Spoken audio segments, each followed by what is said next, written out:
Hi, Pat Miley here with the Cops for Trump video. Been a few weeks. Sorry about that. Some things coming up.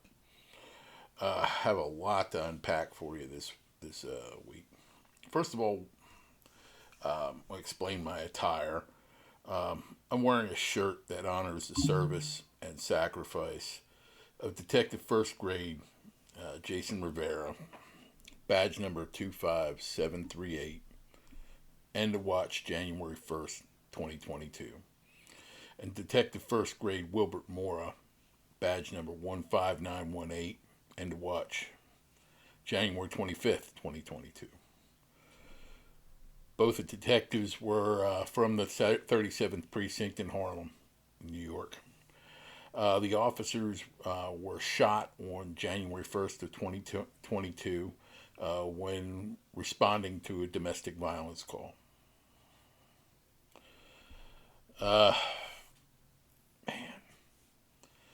you gotta start with the end of watch, honoring the officers since the last video. Deputy Brandon Cunningham, Paulding County Sheriff's Office. End of watch August 17th, 2024.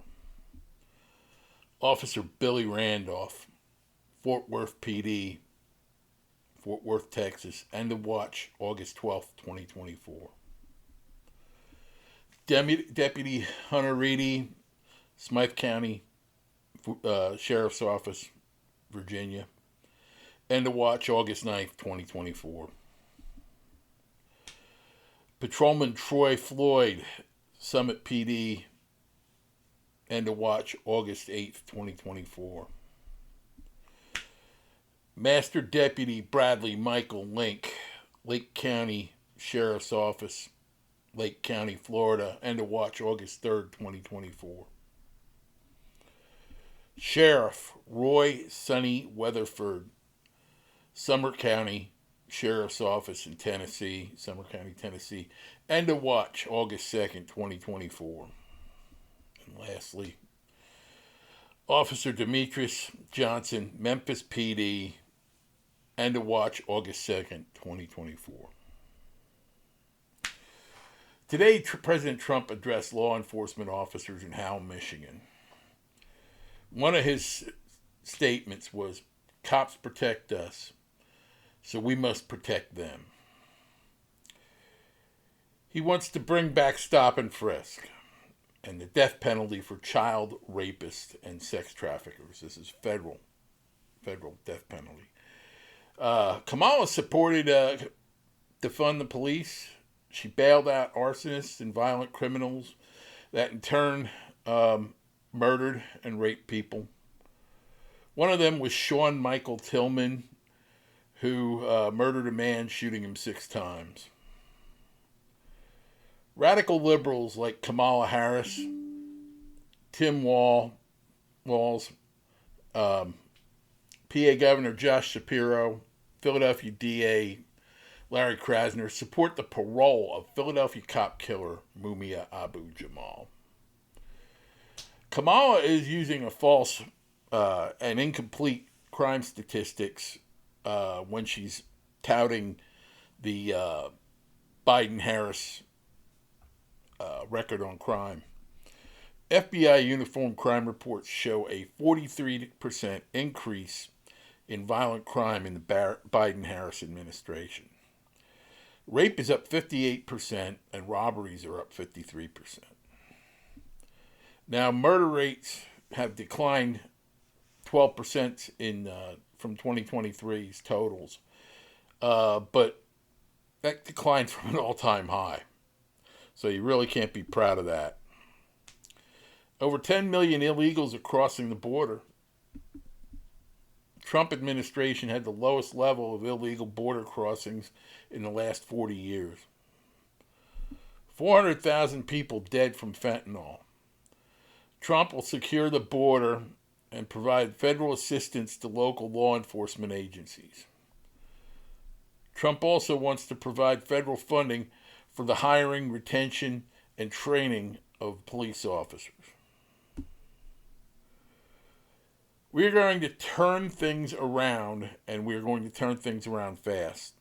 That's what President Trump said today. Now, they had some people on as kind of the counterpoint on Fox News.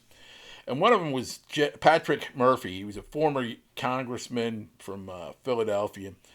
His father was a police officer, Officer Jack Murphy in the Philly PD. He ranted and raved, claiming Kamala Harris is not soft on crime. He advanced the false liberal myth narratives that disparage cops about the George Floyd case, the Michael Brown case, and the Breonna Taylor case. Liberals claim Trump is not endorsed by most police organizations.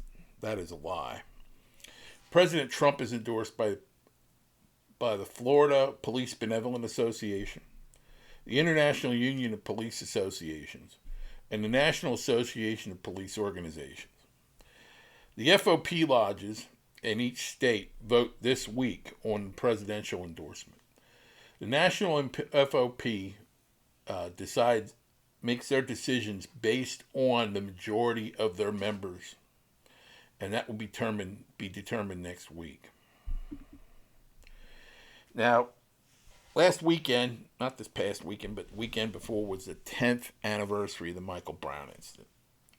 And there's all sorts of myths about the Michael Brown case that just piss me off because it keeps getting regurgitated by liberals.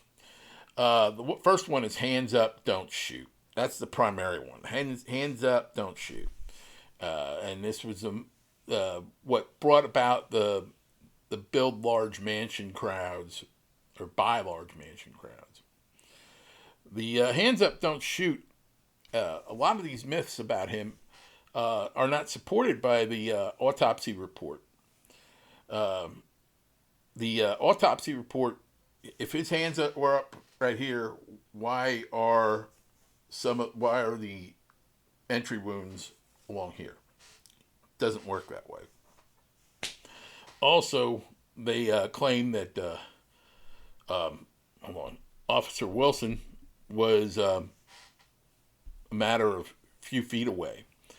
The ballistic tests, the stippling, all that, there's lack of stippling, indicates that he was about 12, 15 feet away. Brown was charging him at the time, and he was aiming center body mass. Now, he hit the arms, but then Brown started to fall forward while Officer Wilson kept firing, and he got him in the top of the head.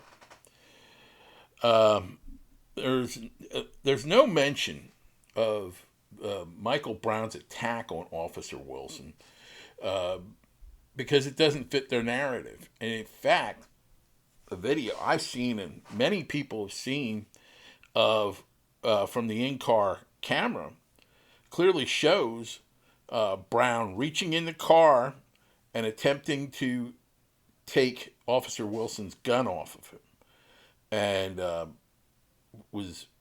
then after him trying to do this, he just tries to walk away. Also, that video has been scrubbed from the internet. I've been trying to find it, and I can't find it. There's also the videos of Brown trying to barter the purchase of some Swiffer Sweet cigars at this bodega and the night before. And he tried to barter it with a baggie of what he said was marijuana. Well, the video clearly shows that the clerk refused the barter. The next day, also on video, the video shows that Brown had assaulted this same clerk, and then stole the Swiffer Sweets, which are like little cigars that they turn into. They open them up and put marijuana in it. Now, this attack on Wilson that was caught on video, he sustained injuries to his face and his hands and that from the attack. And there's still pictures of the injuries he sustained online. Okay. Yeah, this 10th anniversary, the By Large Mansions people had a big, riot in Ferguson. And police officer Travis Brown, no relation to Michael Brown, was two men charged at him and knocked him to the ground during the riots that made that caused a serious traumatic brain injury to the officer. He's still fighting. Weeks later, he's still fighting for his life. Severe, like he's in a coma with a severe brain injury, and he's hospitalized under critical condition. 2 arrests have been made, so that's a lot to cover this week. There's plenty more that, unfortunately, that we're going to be covering on future videos. Stay safe. God bless. Let's be careful out there, brothers.